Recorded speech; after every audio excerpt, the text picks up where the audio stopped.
Hola, vamos a ver el tema 2, indicadores de bienestar, que está dividido en dos partes, ¿no? Esta primera parte vamos a trabajar con la medición del bienestar material. El programa cita los contenidos, la medición del bienestar material, el ingreso por habitante, problemas de comparabilidad nacional y regional, la medición del crecimiento, es lo que vamos a ver en esta clase. Los objetivos son profundizar en el conocimiento de los indicadores del producto y su crecimiento, reconociendo sus limitaciones. Y luego en la segunda parte vamos a trabajar con la medición de la dimensión no económica del bienestar, el índice de desarrollo humano, entre otros, y el índice de progreso social. Y los objetivos son incorporar nuevas mediciones que tienen en cuenta dimensiones no económicas del bienestar. Como indicador fundamental para la medición del bienestar material, recurrimos al Producto Bruto Interno, un indicador que ustedes ya conocen, que han visto en Economía 1 cuando vieron cuentas nacionales. Es la medida más importante. Hablo de Producto Bruto Interno como puedo hablar, y los textos también recurren a medidas análogas, medidas similares, y la vamos a utilizar como sinónimos, así que no vamos a indagar demasiado en las diferencias entre Producto Bruto Interno, Producto Bruto Nacional, la costo de factores, teniendo en cuenta la depreciación del capital, etcétera, etcétera, ¿no? Pero esta medida o cualquier medida análoga nos permite evaluar el nivel general de la producción de una economía. Recordemos el concepto de PBI. Intenta medir el valor monetario de todos los bienes y servicios finales producidos dentro de los límites geográficos de una economía en un determinado periodo de tiempo, generalmente un año. Le decía, vamos a usar como sinónimo, ¿no? O el producto, la idea es utilizar una medida homogénea para hacer este tipo de comparaciones y no mezclarlas, ¿no? El Producto Bruto Interno, el Producto Bruto Nacional, sí es importante diferenciar entre el nominal y el real, ¿no? A nosotros nos interesa eliminar el efecto de los precios, tenerlos en cuenta para hacer comparaciones de alcance real o de acceso real a los bienes materiales de los habitantes, ¿no? También lo van a encontrar como renta en algunos textos, o como ingreso nacional bruto, como utiliza el informe, la clase que viene lo vamos a utilizar de fuente de trabajo a eso, ¿no? El informe del Programa de Naciones Unidas para el Desarrollo, el informe de desarrollo humano, utiliza el ingreso nacional bruto, así que también lo vamos a utilizar mucho. Pero la terminología, a lo que voy es que no, no es un problema. La idea es utilizar una medida homogénea. Por ejemplo, el Producto Bruto Nacional, es decir, los bienes, el valor monetario de bienes y servicios producidos por habitantes, perdón, por individuos nacionales, independientemente del lugar en donde se producen, quizá le pueda servir a un país como Estados Unidos, que tiene un montón de empresas transnacionales, ¿no? En nuestro caso no, en nuestro caso simplemente recurrimos al Producto Bruto Interno, es decir, a los que están dentro de las fronteras, independientemente de la nacionalidad de esos agentes, ¿no? Em, pero lo importante es utilizar una medida homogénea para este tipo de comparaciones. Bueno, tengo que rescatar esto. En realidad nos interesa conocer la cantidad de bienes y servicios que se producen dentro de una economía. Pero es muy complejo, lo sabemos, porque se producen casi infinitos bienes y servicios dentro de una economía, ¿no? Em, por lo tanto, claro, la manera más fácil de poder valorizar, de poder mensurar, es valorizándolo en términos monetarios a esos bienes y servicios. Y eso genera una serie de problemas también, ¿no? Que lo vamos a ver enseguida. Además, nos interesa conocer las diferencias entre niveles de renta per cápita, más que el nivel de producto total. Recordemos que la renta per cápita es el promedio de producto bruto por cada persona. Es una magnitud que trata de medir la riqueza material disponible por individuo. Porque recordemos, te puede llegar a interesar el nivel de producto bruto total de una economía si querés analizar no sé, la influencia o el peso específico de una economía a nivel mundial o en una región, o el peso específico que se traduce en poder geopolítico. Ahí sí nos puede interesar el nivel global de producto. Pero en realidad estamos tratando de medir el bienestar material de los individuos.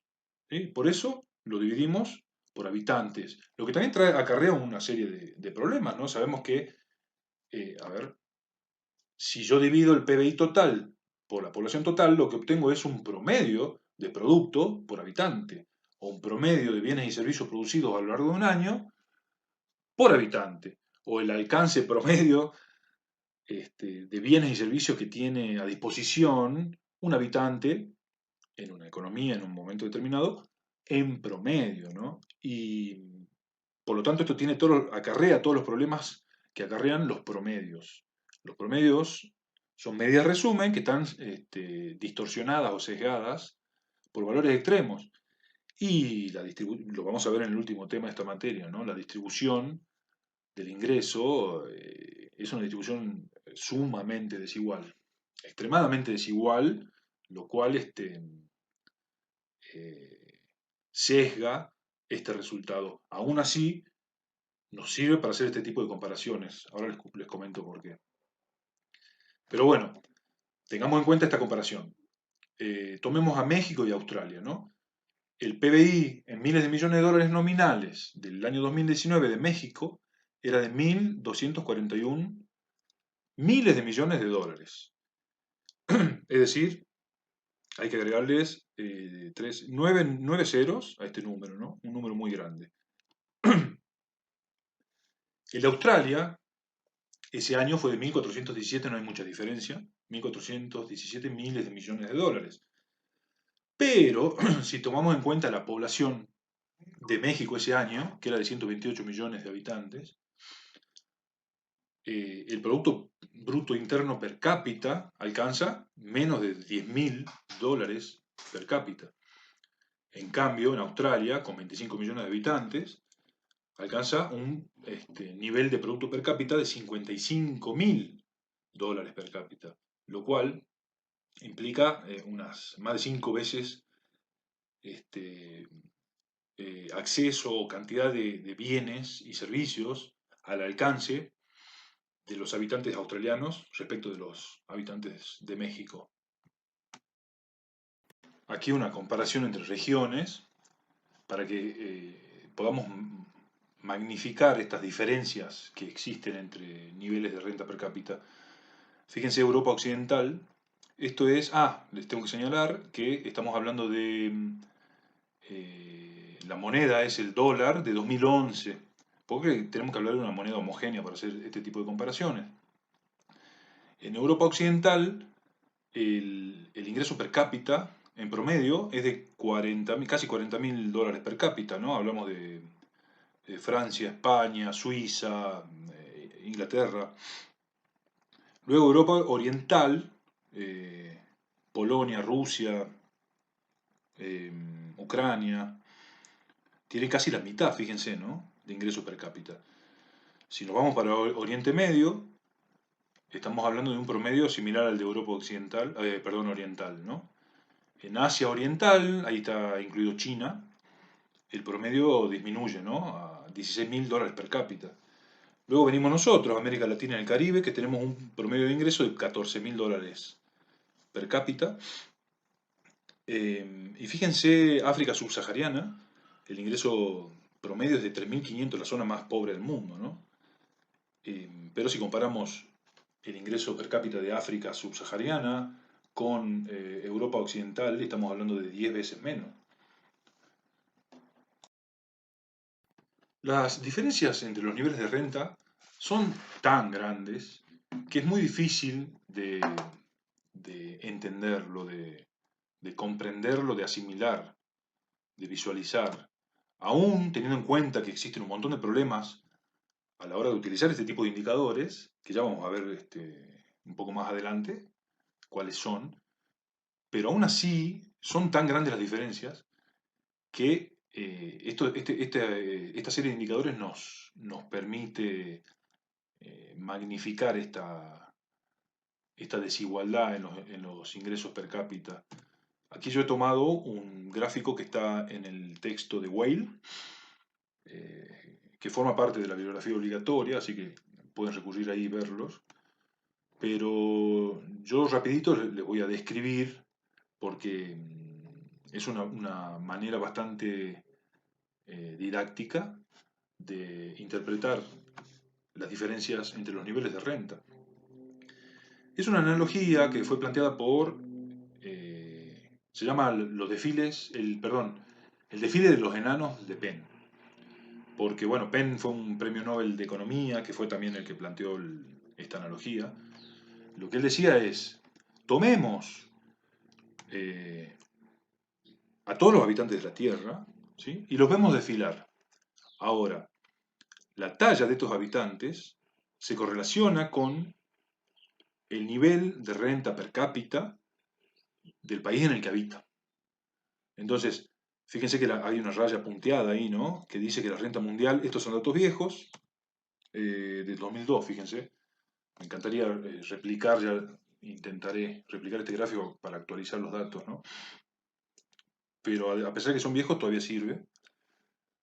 Em, el promedio de renta mundial en ese momento era de $7.944 y es como tomar el promedio de la talla de 1,80 m, una cosa así. Entonces, nosotros, la analogía aquí es que estamos sentados viendo un desfile que dura 1 hora y empiezan a pasar los habitantes con menor ingreso, ¿no? Y así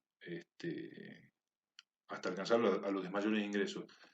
Pero nosotros identificamos el nivel de ingreso de estos habitantes por su nivel de talla, ¿sí? Y la talla, empiezan a desfilar los más pobres del mundo. Recién hemos visto África subsahariana, ¿no? Cuya talla, en relación a la talla promedio, que es de 1,80, la talla de estos habitantes es de 30 centímetros. Pasan los minutos y comienzan a pasar los habitantes de la India, un país de lo más poblado del mundo, en cualquier momento el más poblado. Pasan durante 15 minutos, una cosa así, pero la talla de estos habitantes es de 60 centímetros, ¿no? El doble que los habitantes de África.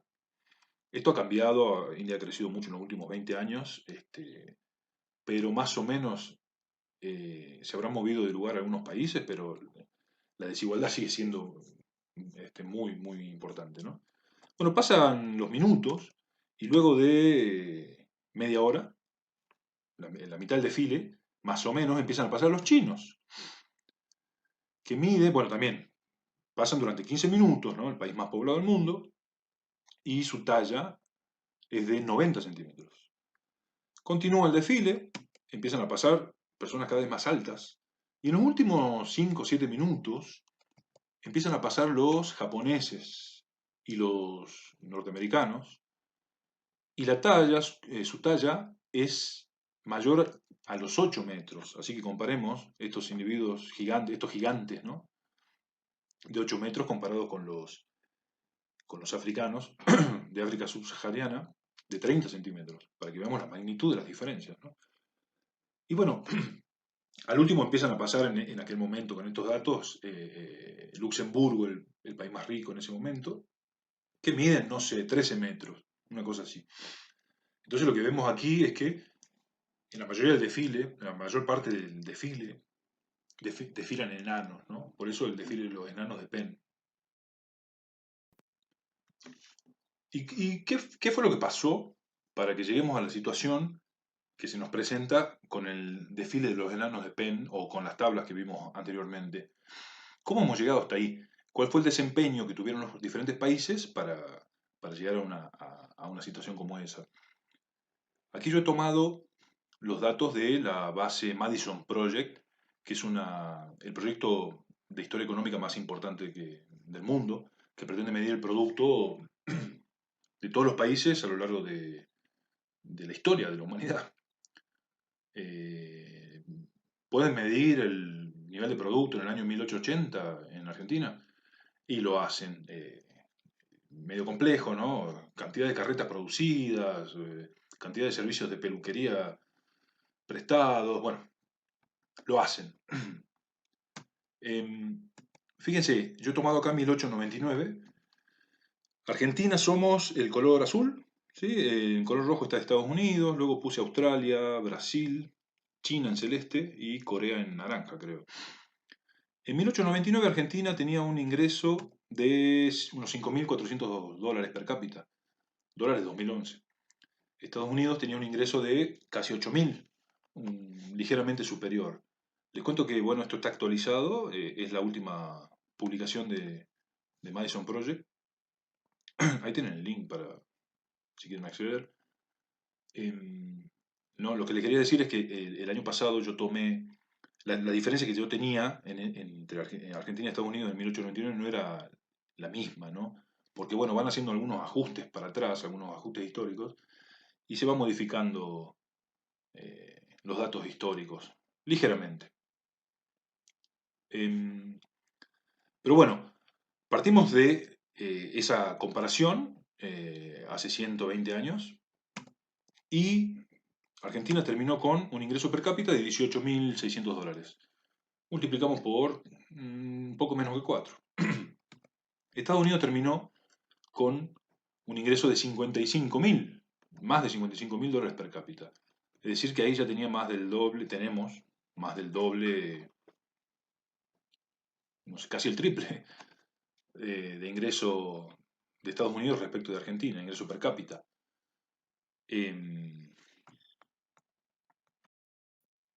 Tengamos en cuenta además que no tenemos, en 2018 todavía no empezó la pandemia.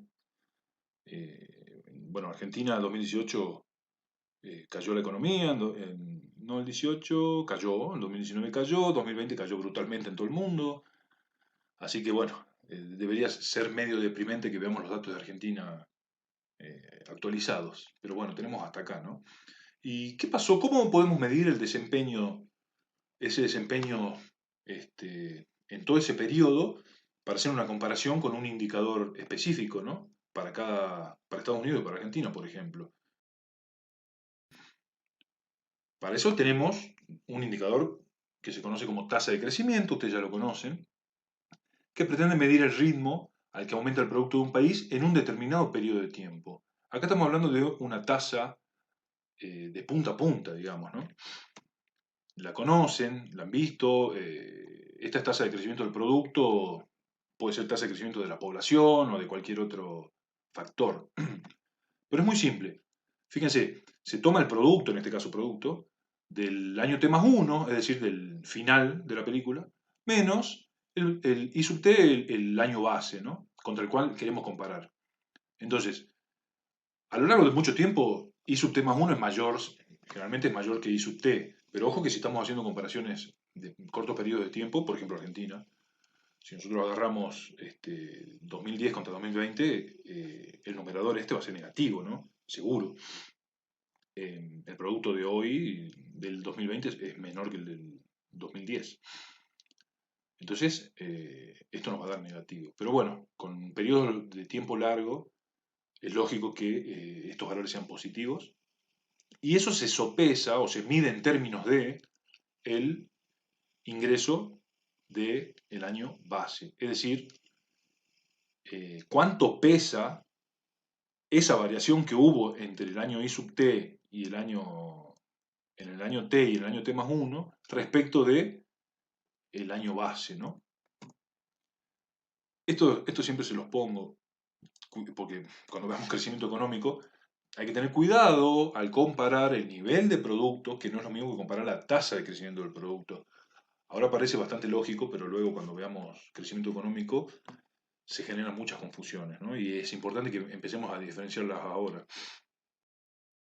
Hagamos esta comparación utilizando la tasa de crecimiento acumulada entre Argentina y Estados Unidos en esos dos periodos, ¿no? Fíjense que Argentina partió de un ingreso per cápita de 5.400 y concluyó con 18.500, ¿no?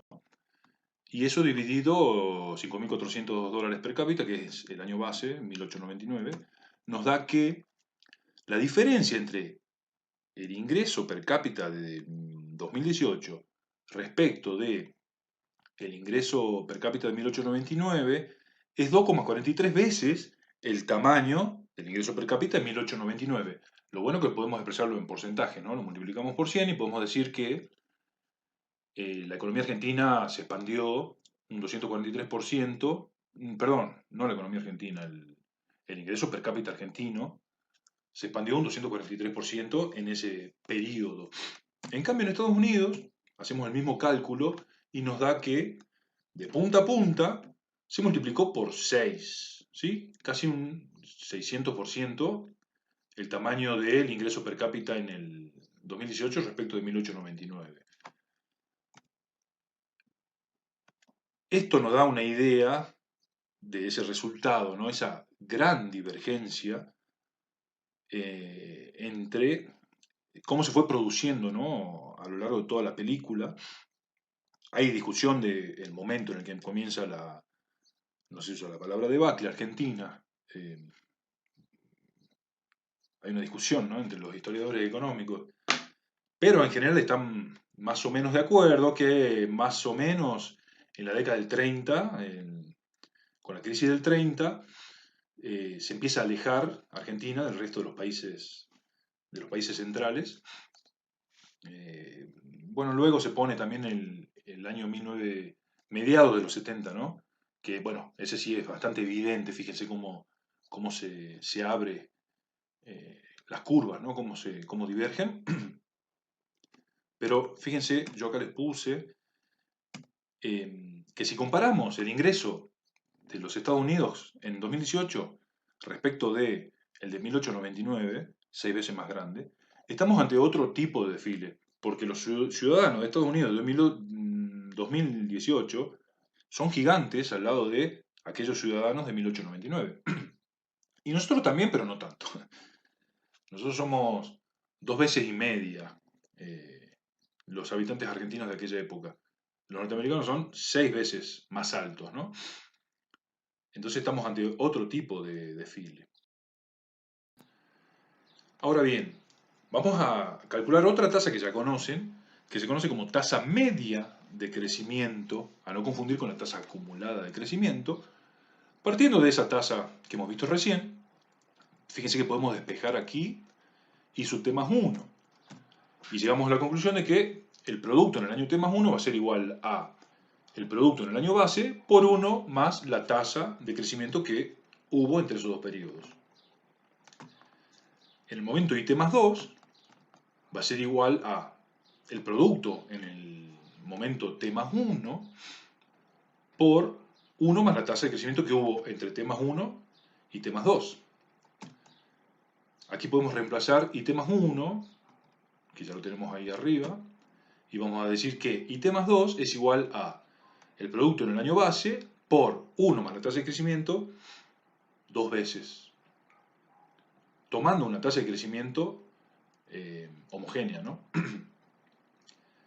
Algunos ya se habrán dado cuenta que acá podemos simplificar, ahí tenemos IT más 1, sacar factor común, y tenemos que IT más 2 va a ser igual a el producto del año base por 1 más la tasa de crecimiento entre esos dos momentos elevada al cuadrado, tomando una tasa constante. Y generalizando para n momentos, tenemos que IT más n es igual a el producto en el año t por 1 más g elevado a la n, a la cantidad de años, ¿no? Si hablamos de años, a la cantidad de años que pasaron entre i sub t y i sub t más n. Acá podemos despejar g y llegamos a la fórmula de la tasa media de crecimiento. Fíjense que estamos viendo cuánto pesa el producto en el año t más n respecto del producto en el año base y elevado a 1 dividido la cantidad de años, ¿no? Y le restamos 1. Por lo tanto, conociendo el producto en el año t más n y el producto en el año base, la tasa media de crecimiento viene dada por esa fórmula. Es una tasa que supone que a lo largo de todos los años se creció a una tasa constante, ¿no? Sabemos que, sobre todo en Argentina, hay años que crecemos al 9%, como hace no mucho, y hay años que caemos, no sé, 8, como creo que caímos en el año 2020. Todavía no están los números, pero no sé, por ahí. Hay años que sube, hay años que baja. tomamos una tasa constante. Bueno, hagamos el cálculo de la tasa de crecimiento promedio anual para Argentina y Estados Unidos en el periodo de tiempo que estamos tomando, ¿no? Nos da que Argentina creció en promedio por año un 1% en esos últimos 119 años. Estados Unidos creció un 1,6%. Entonces, ¿qué tan grande es la diferencia? Como verán, en principio, una pequeña décima de diferencia, pero a muy largo plazo genera estos efectos abrumadores, ¿no? Eh, en el desempeño, comparando Estados Unidos con Argentina, por ejemplo. Entonces, una tasa de crecimiento muy grande en poco tiempo se puede hacer más difuso si en otro periodo de tiempo hay un crecimiento mediocre, ¿no? O un bajo crecimiento. Pero en el muy largo plazo, si es una tasa de crecimiento sostenida, el desempeño final se nota bastante más, ¿no? Entonces, año tras año no notamos esas diferencias. Es difícil que notemos una diferencia en el nivel de vida material entre Argentina y Estados Unidos si Argentina crece un 5% este año, ¿no? Y Estados Unidos supongamos que no crece nada. Muy difícil que lo notemos, ¿no? En un periodo corto, en un periodo de tiempo corto, es difícil de notar. Pero en periodos relativamente largos, su impacto, bueno, lo hemos visto en el gráfico anterior, ¿no? En 1899, el PBI per cápita de Estados Unidos representaba el 147%, mientras que en 2018, ahí está mal, representa casi 3 veces, ¿no? En general, para representar gráficamente datos de algo que crece durante, sobre todo si son largos periodos de tiempo, nos conviene utilizar o transformar a una escala logarítmica. Si tenemos una variable cuyo valor es 100 y crece un 10% en un momento, concluimos con un valor de la variable de 110. Y si vuelve a crecer un 10%, no crece 10 puntos, sino que crece un 10% de 110, que es un poco más que 10. Y si vuelve a crecer un 10%, así sucesivamente vamos a tener un crecimiento exponencial, ¿no? Entonces, si eso se representa durante un largo periodo de tiempo, lo que conviene es transformar, fíjense acá en el eje de ordenadas, cómo está la transformación logarítmica, para poder observar la verdadera representación de la tasa de crecimiento promedio anual. Por ejemplo, en Estados Unidos tenemos una tasa bastante constante y consistente durante todo el tiempo, no es recta, ¿no? Nosotros un poco más heterogéneo el comportamiento. Y ni les digo Japón, acá les puse Japón. Bueno, Estados Unidos es un caso especial en la historia de la humanidad, de una economía que crezca de manera tan consecuente y consistente durante tanto tiempo. En Japón, bueno, fíjense cómo lo puse justamente por eso, se nota la caída de las bombas y luego la recuperación a una tasa brutal y volver a alcanzar un nivel cercano al de Estados Unidos, ¿no? Y en Argentina, acá les he señalado lo he dividido en 3 periodos de tiempo. Entre 1899 y la crisis del 29, la economía creció en promedio un 1,5%. Fíjense, bastante parecido a Estados Unidos, acompañó.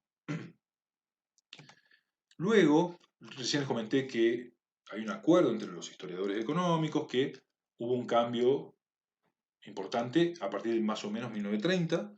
Bueno, el primer golpe de Estado, el comienzo de la inestabilidad política en el país. Y bueno, además, la crisis del 30 generó una modificación en el intercambio comercial mundial, ¿no? Que nos impactó. Bueno, todo se interrelaciona. Pero si tomamos entre el 30 y el mediados del 70, yo puse 74 creo, ¿no? Entre el 30 y el 74, la economía creció en promedio por año un 1,45, ¿no? Bastante poco desdeñable. Se nota mínimamente la divergencia con Estados Unidos, pero si tomamos desde el 75 hasta el 2018, tenemos 44 años, creo, y hemos crecido en promedio un 0,76%. Ahí sí comienza realmente la debacle de la Argentina, ¿no? Fíjense cómo se nota mediados de los 70, bueno, los golpes de Estado, el gran golpe de Estado, el proceso, bueno, la década del 80, la década perdida en Argentina y en Latinoamérica, así se le llama. Luego, bueno, la recuperación de los 90, el colapso del 2001, la post-recuperación y el estancamiento. La recesión, desde hace cuánto, muchos años. Y si acá agregamos los valores de los últimos años que no los tenemos, ya veríamos una curva, bueno, en todos los países, ¿no? Pero en Argentina, desde antes, una curva en caída. Entonces, hemos repasado los indicadores del bienestar material, viendo las diferencias, aunque dijimos que íbamos a tomar como sinónimos, ¿no? Porque nos interesa medir en realidad lo más parecido al bienestar material de las personas. Por lo tanto, hemos sugerido la idoneidad de los mismos para medir el bienestar material y vimos que se utiliza el Producto Bruto Interno Per cápita como medida de bienestar de un país, porque permite hacer este tipo de comparaciones. Además que son tan grandes las comparaciones que, a pesar de los sesgos y las dificultades que presenta una medida como esta, una medida tan eh, poco, poco compleja o poco compuesta, eh, a pesar de ello, teóricamente representa, teóricamente, porque sabemos que ahí no estamos teniendo en cuenta la desigualdad, ¿no? El valor de los bienes y servicios producidos por cada habitante de un país en promedio.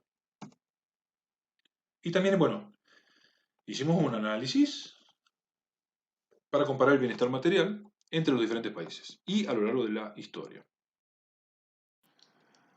Ahora bien, hay algunos problemas, algunos bastante graves, antes de ponerse a hacer estas comparaciones. Pensemos en cómo hemos usado una medida, el PBI. ¿Y cómo hacemos para medir el PBI?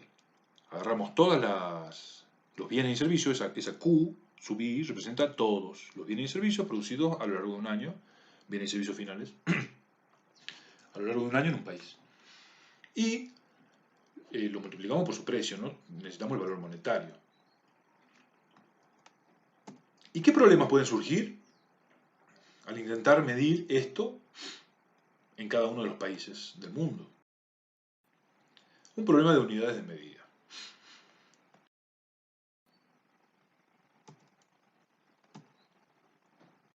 Por ejemplo, el primer gran problema, la diferencia en el signo monetario. Ese P en cada país utiliza una moneda propia y eso genera sus problemas. Además, tenemos que tomar la elección de esos Q, los multiplicamos por sus P, por sus precios. Pero ¿cuáles son los precios correctos? Bueno, hay algunos serios problemas a la hora de tomar los precios correctos para poder hacer comparaciones que nos den una idea lo más cercana posible del nivel de vida material. Y por último, Q, las cantidades también presentan sus problemas, que lo vamos a ver ahora en un ratito. Sabemos que para solucionar el problema de los signos monetarios, agarramos y utilizamos calculamos el PBI en una moneda común, por ejemplo el dólar, ¿no? Seguimos utilizando el dólar. Es decir, bueno, paso el PBI que lo medimos en pesos a dólar al tipo de cambio de mercado. Es decir, tomo el PBI medido en Argentina y lo divido al tipo de cambio de mercado, los pesos que necesito para comprar un dólar. Ese es el tipo de cambio de mercado de peso por dólar.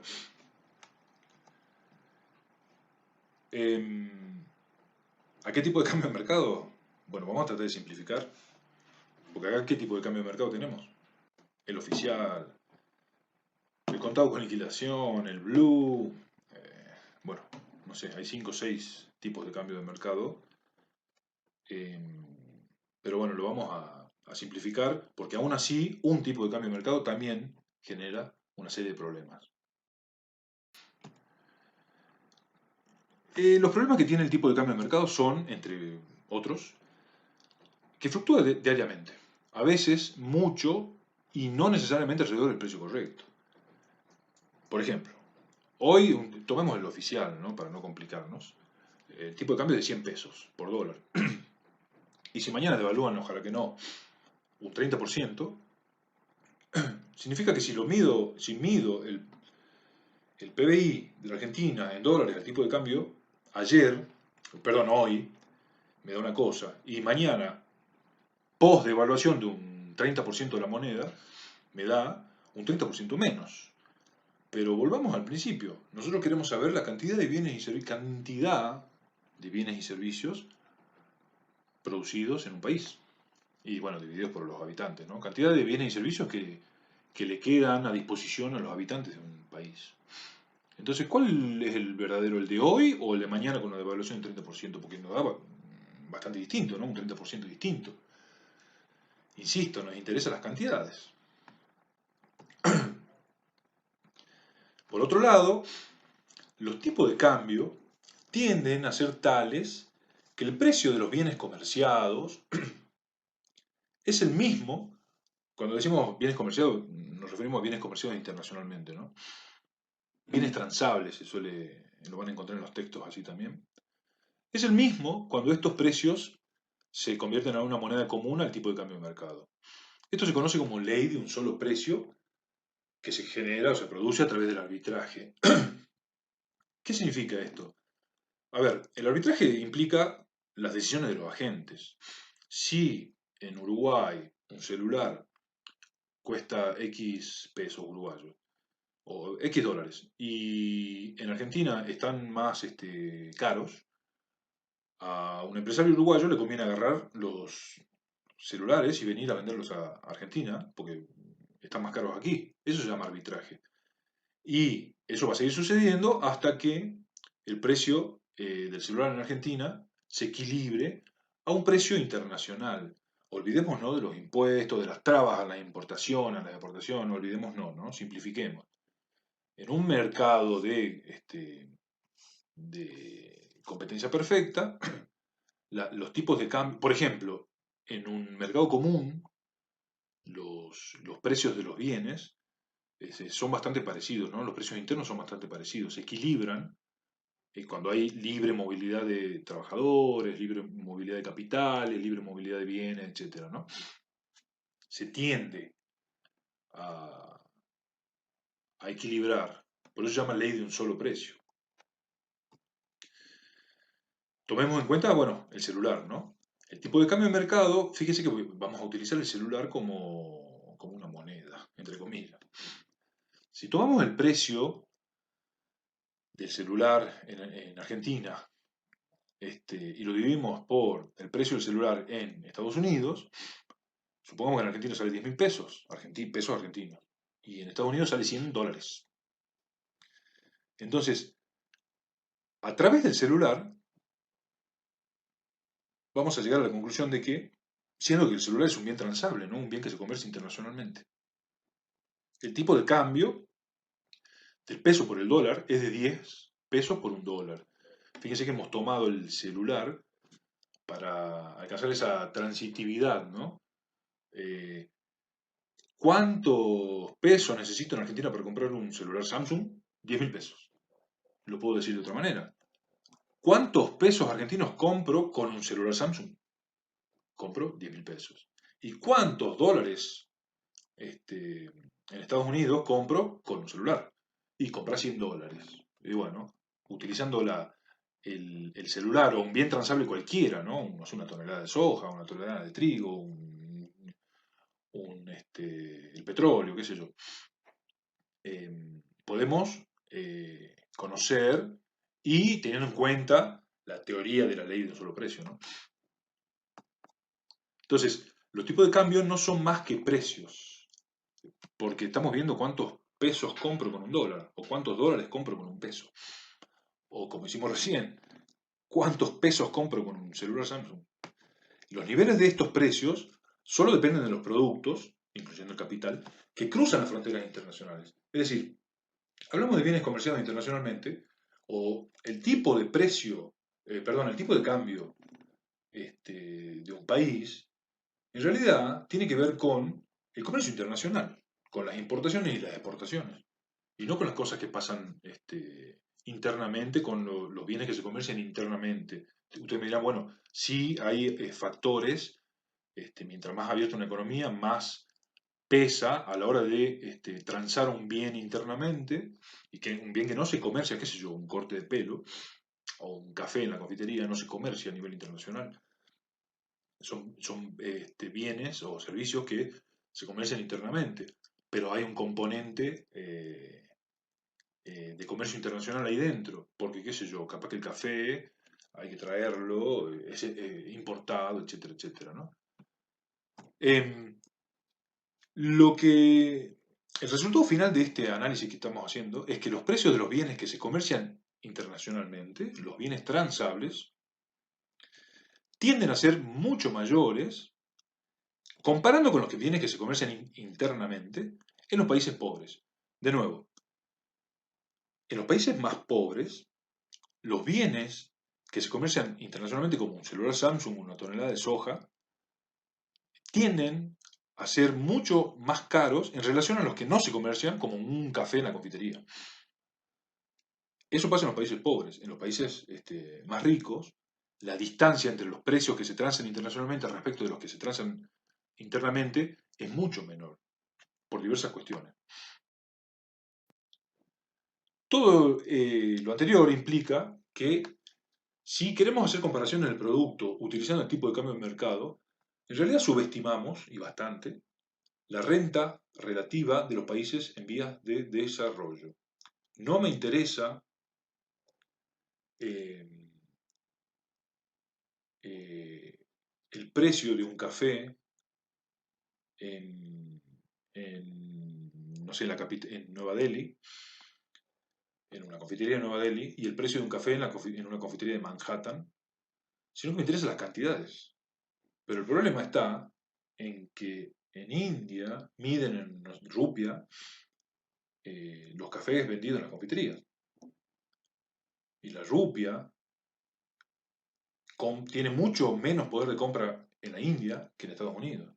Si transformas la rupia a dólar a través del tipo de cambio de mercado, vas a ir a Estados Unidos y no va a poder comprar la misma cantidad de cafés en Manhattan, suponiendo que el café es el mismo, ¿no? Que estás en una confitería top en Manhattan y estás en una confitería top en la India. El producto es homogéneo, es el mismo, pero la rupia compra mucho menos en Estados Unidos que que en la India.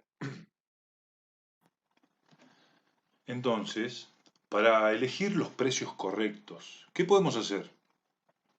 ¿Qué podemos hacer para tomar un valor de la moneda real en términos de su capacidad de compra para productos similares, ¿no? Como les decía recién, un café en Nueva Delhi, un café en Nueva York. Volviendo a la ley de un solo precio. Un mundo perfectamente competitivo hará que los precios de los bienes y servicios que se intercambian se igualen. Eso no pasa por diferentes razones. Entonces, se utiliza el método de la PPA, paridad de poder adquisitivo, que permite expresar el Producto Bruto Interno en moneda y precios homogéneos. No solo era cuestión de transformar todo a una moneda homogénea como el dólar, sino tomando precios homogéneos o a una moneda homogénea con el dólar, pero a paridad de poder adquisitivo. Es decir, que el dólar compre lo mismo en un lugar o en otro. Este método consiste, es bastante complejo de construirlo, pero bastante fácil de entenderlo.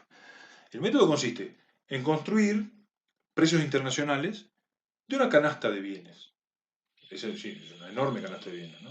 Bienes y servicios, que están normalizados, es decir, que se comercian en los mercados internacionales y no bienes que se transan, bienes transables, y bienes que se comercian internamente, promediando los precios que tiene cada uno en los diferentes países.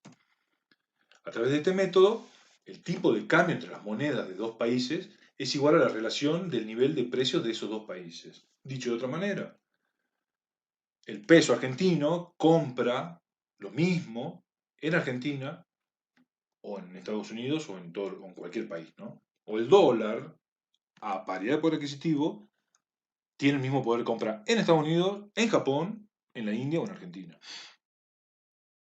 Entonces, para expresar el PBI en moneda y en precios homogéneos, no era solo pasarlo a dólar al tipo de cambio de mercado, porque necesitamos precios homogéneos. Entonces usamos el método de la paridad de poder adquisitivo, es decir, tomamos una canasta de bienes y servicios valorada en dólares, ¿sí? A un precio internacional. El método de cálculo es bastante simple de entender, muy complejo de ejecutar y de computar. Estamos pensando en una enorme canasta con una gran cantidad de bienes y servicios que tienen que estar normalizados y tienen que ser representativos. Tengamos en cuenta que no es lo mismo la cantidad de hierba que se consume en Argentina en comparación a la de que se consume en Alemania, ni la de vodka que se consume en Rusia con la de Fernet que se consume en, no sé, Estados Unidos. Entonces, tomamos acá las cantidades son cada uno de los bienes que componen esa canasta. Y valorizadas a pesos, ¿no? ¿Cuánto cuesta en Argentina esa canasta? El valor de la canasta en moneda local. Y luego tomamos el valor de esa canasta en dólares. ¿Cuánto cuesta en Estados Unidos? Este cociente es exactamente lo mismo que hicimos con el celular. El celular es un bien que se transa internacionalmente. Y dijimos, bueno, si aquí cuesta tanto y divido el costo del celular respecto del costo del celular en dólares en Estados Unidos, tengo el tipo de cambio de mercado. Porque estamos pensando en bienes que trascienden las fronteras, ¿no? Que se comercian y que deberían tener un mismo valor a nivel internacional. Acá hacemos lo mismo, pero en vez de tomar un bien, tomamos un bien entre comillas, que no es un bien, es un conjunto de bienes que contienen bienes que se transan internacionalmente y bienes que no.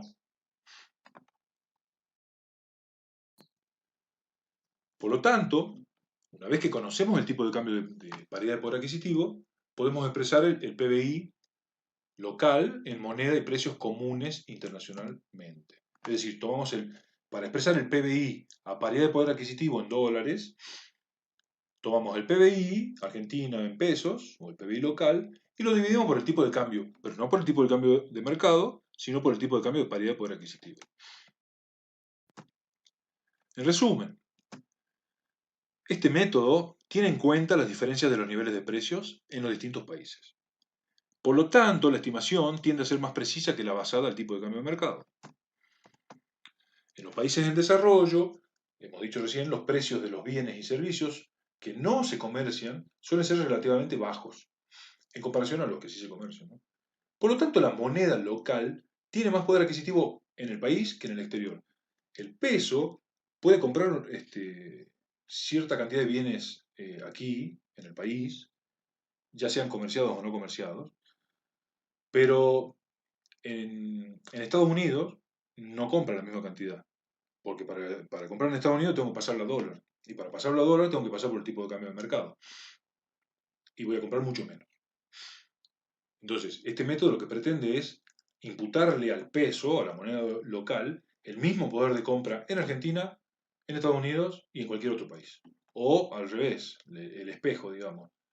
Imputarle al dólar el mismo poder de compra en cualquier país, para así poder calcular un tipo de cambio del mercado. Perdón, de paridad de poder adquisitivo. En este gráfico podemos ver lo que se conoce como factor de conversión de paridad de poder adquisitivo. Es el PBI, ¿no? Al cociente del tipo de cambio de mercado. No es nada más ni nada menos que tomar el PBI al tipo de cambio de mercado y dividirlo con el PBI al tipo de cambio de paridad de poder adquisitivo. Y de ahí obtenemos el factor de conversión, ¿no? De paridad de poder adquisitivo. Fíjense que en celeste estamos nosotros, ¿no? Y el último valor del 2020 es de 0,44.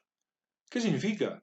En realidad lo que significa es que el PBI al tipo de cambio de mercado representa menos de la mitad del verdadero PBI, o del PBI al tipo de cambio de paridad de poder adquisitivo.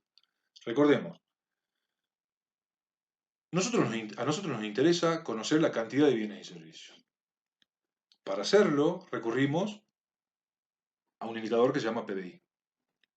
El PBI es la valorización monetaria de bla, bla, bla, de todos los bienes y servicios producidos, bla, bla, bla. Y eso acarrea una serie de problemas. Entonces, lo más cercano que tenemos es el PBI al tipo de cambio de paridad de poder adquisitivo. Este indicador que estamos viendo nos dice que el PBI al tipo de cambio de mercado está subvaluado en casi a la mitad, digamos, ¿no? Al tipo de cambio de mercado está subvaluado a casi la mitad. Y además tenemos una serie temporal desde el 90 y podemos ver que alrededor de los 90 estábamos más cercano al 1, digamos, ¿no? Y estable. Y luego comienzan las devaluaciones, porque acá está implícito el tipo de cambio de mercado, ¿no? La gran devaluación, luego la apreciación de nuevo del peso, y luego otra serie de devaluaciones a partir del 2017, creo, empezaron las devaluaciones fuertes de nuevo. Podemos ver, por ejemplo, Japón, que había momentos en el que el yen tenía un poder de compra muy superior al del dólar. Fíjense, a mediados de los 90, ¿no? 1,8 era el factor de conversión. Es decir, el tipo de cambio el PBI al tipo de cambio de mercado era 1,8 veces el tipo de cambio a paridad de poder adquisitivo. O sea que estaba sobrevalorado el yen, ¿no? Y ahora anda alrededor de el dólar, ¿no? El verdadero valor, digamos. Por último, tenemos la India, que está bastante subrepresentado. Si tomamos el PBI al tipo de cambio de mercado de India y lo queremos comparar, está bastante subrepresentado. Acá podemos hacer una comparación del peso específico de los respectivos países respecto del mundo. Fíjense, en la primera columna tenemos el PBI en miles de millones de dólares al tipo de cambio de mercado en el 2020. Y, por ejemplo, Argentina, ¿no? 383 mil millones de dólares.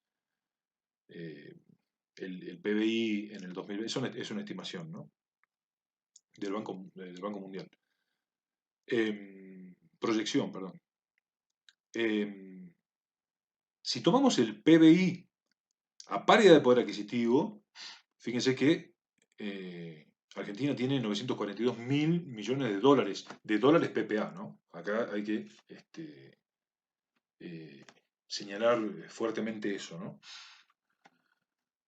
Entonces, si tomamos el cociente del PBI al tipo de cambio de mercado respecto del PBI al tipo de cambio de paridad, nos da 0,41, ¿no? Ese es el factor de conversión, que en realidad representa la cantidad de moneda nacional que se requiere para adquirir la misma canasta en el mercado nacional que en Estados Unidos en dólares. Dicho de otra manera, al tipo de cambio de mercado te vas a Estados Unidos y compras X cantidad de cosas, ¿no? Con el peso. Y en realidad deberías comprar, o aquí en Argentina compras, o deberías necesitar la mitad de esos 0,4 pesos para comprar lo mismo que compras en Argentina. Algo así. Lógicamente Estados Unidos, fíjense, ¿no? El PBI, al tipo de cambio de mercado, es 1 y a paridad por adquisitivo es el mismo porque es el país que usamos de parámetro. Fíjense, China, eh, mientras más, menos desarrollado el país, eh, el factor de conversión da menos que 1, ¿no? Y cada vez más chico. Fíjense, Japón, en el año 2020 ya está cercano a 1, Alemania también cercano a 1. Y fíjense si tomamos la participación en la economía al tipo de cambio de mercado. Es decir, el PBI de Argentina, de 383 mil millones de dólares, respecto al PBI mundial, al tipo de cambio de mercado, ¿no? Representa somos el 0,45% de la economía mundial. En ese año fuimos eso. Pero en realidad, el verdadero o la participación más realista de la economía argentina en el mundo es de 0,71%. Fíjense con China, 17% al tipo de cambio de mercado, 18% al tipo de cambio de paridad. Fíjense Japón, 6% contra 4%. Y fíjense Estados Unidos, al tipo de cambio de mercado del 24%, pero en realidad el peso específico es de 15%. O sea, menor, el peso de la capacidad productiva de China es mayor que la de Estados Unidos. Acá lo pueden ver, ¿no? Si tomamos el tipo de cambio de mercado, Estados Unidos es la mayor economía del mundo. Pero en realidad, lo más realista es decir que China es la economía más productiva, que más produce en el mundo, ¿no? Por último, vamos a ver un método bastante conocido y popular de computar el tipo de cambio de paridad utilizando un bien que se comercia en varios países. Y ese bien no es nada más ni nada menos que una hamburguesa de McDonald's, el Big Mac. El método se llama el método del Big Mac, ha sido publicado en diversas revistas científicas hace ya un par de décadas. Y todos los años, dos veces al año, el The Economist lo calcula, ¿no? Y lo publica. Y luego se replica en todos los medios de comunicación del mundo, como una manera de ver cuán atrasada o adelantada está una moneda respecto del dólar. Tengamos en cuenta que el Big Mac, una hamburguesa, es una canasta de bienes ahí adentro, porque contiene bienes que se transan internacionalmente y bienes que no. Por ejemplo, el pan se hace con trigo, y el trigo es un bien transable, pero también se le tiene que pagar el salario a la persona que hace la hamburguesa y a la persona que la sirve, se pagan alquiler, no sé, tiene mayonesa y así, ¿no? Una serie una canasta, ¿no? De bienes y servicios, que tiene bienes transables y no transables, y servicios transables y no transables. Entonces, bueno, es una manera que se aproxima de manera bastante fehaciente y real a lo que pasa entre las monedas y los precios internos. Esto es el precio de la hamburguesa del Big Mac en cada uno de estos países en enero del 2021, en dólares. En dólares al tipo de cambio de mercado, ¿no? En Argentina, ahí estamos nosotros, ahí abajo, costaba 3,75 dólares en enero. En Suiza, por ejemplo, bueno, 7 dólares, más de 7 dólares una hamburguesa. Ahora les muestro el final de la tabla. Este es el final de la tabla. El país donde más barato se encontraba una hamburguesa, en Líbano. Un Big Mac, ¿no? 1,77 dólares. Tengamos en cuenta que McDonald's es una franquicia que está en todo el mundo, ¿no? Creo que está en la mayor cantidad de países del mundo. Entonces, es fácil de calcular, y además que utilizando el precio de mercado, es fácil de calcular en dólares. Este es el precio de la hamburguesa desde 2010 al 21, ¿no? Fíjense cómo pasamos de pagar 1,84 dólares en 2010 a pagar 4,8 en 2011. Eh, y bueno, como verán, fluctúa como fluctúa el tipo de cambio de mercado, ¿no? Estamos a merced de las devaluaciones y pensamos que la hamburguesa la pagamos en dólares. Ahora bien, hagamos este pequeño análisis de paridad de poder adquisitivo, ya lo hemos visto anteriormente con una canasta, ahora lo vamos a calcular. Y nuestra canasta es el Big Mac. Según mi investigación, el Big Mac costaba 320 pesos en enero del 2021. En Estados Unidos costaba 5,66 dólares. El tipo de cambio en enero también, bueno, ¿qué día de enero? No sé si hubo devaluación en ese mes, pero es lo que pude encontrar, ¿no? Semejante volatilidad del tipo de cambio de mercado para nosotros, este tipo de análisis es bastante difícil. O fácil, pero muy volátil, muy cambiante. El tipo de cambio de peso por dólar era de 85 oficial, obviamente, por un dólar en ese mes, ¿no? Este año. Por lo que su precio en dólares, es decir, pagamos 320 pesos la hamburguesa en enero, el tipo de cambio era 85,37. Entonces, si dividimos el precio del Big Mac en pesos, es decir, la canasta en pesos, dividido el tipo de cambio de mercado, llegamos a la conclusión de que pagábamos 3,74 dólares, o costaba 3,74 dólares el Big Mac en Argentina en enero. Es el numerito que hemos visto en los gráficos de recién. Ahora bien, teniendo en cuenta la teoría de paridad de poder adquisitivo, en realidad el tipo de cambio debería ser, tomamos el Big Mac, que es una canasta representativa de bienes transables y no transables. Entonces tomamos el precio del Big Mac en Argentina y lo dividimos por el precio del Big Mac en Estados Unidos. Es decir, 320 pagábamos aquí, 5,66 dólares pagaban en Estados Unidos. Eso nos da 56,53. Ese debería ser el tipo de cambio, o en realidad ese es el tipo de cambio que equipara el poder de compra del dólar en Argentina o equipara el poder de compra del peso en Estados Unidos, del peso en Argentina y en Estados Unidos. Por lo tanto, el peso en ese momento, en enero, estaba subvaluado, infravalorado. Fíjense lo que dice acá. Tomé el tipo de cambio de paridad menos el tipo de cambio de mercado, que era el que había en enero, digamos, dividido el tipo de cambio de mercado. Y nos da que estaba subvaluado un 34%.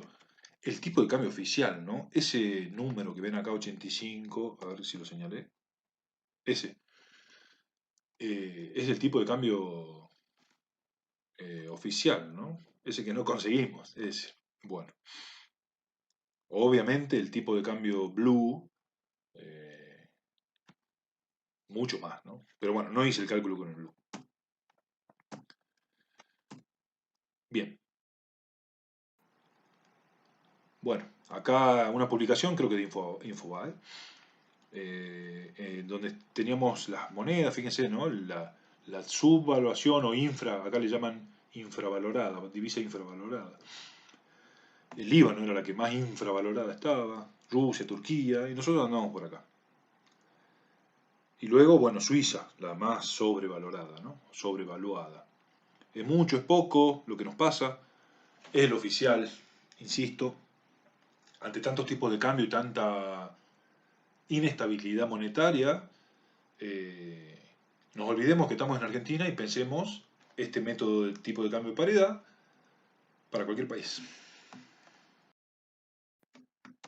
En la vida real, esta teoría de paridad de poder adquisitivo se ha mostrado válida en términos generales, pero hay diversos factores que dificultan que se cumpla con mayor precisión.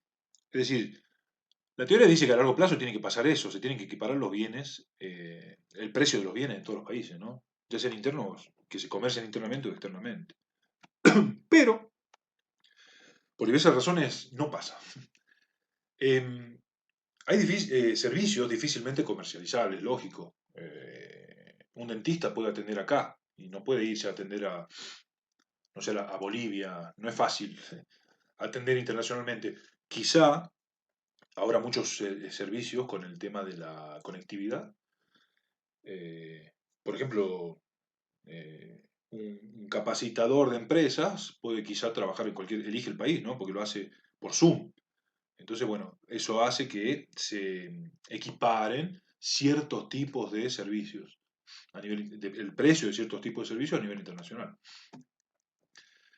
Hay otros bienes que sí se pueden comercializar, pero tienen costo de transporte y son tan elevados que impiden el arbitraje. Bueno, no sé, eh, una casa es un bien que no se transa internacionalmente, ¿no? Es difícil que tengan los mismos valores porque no es fácil de llevar y elegir a dónde vender la casa, ¿no? O elegir a dónde la compro. Che, en Tailandia son más baratos, me voy a comprar una casa en Tailandia, me la mandan en un helicóptero, es complicado. Esto es una pregunta que queda para que ustedes la reflexionen, ¿no? Yo no la voy a responder.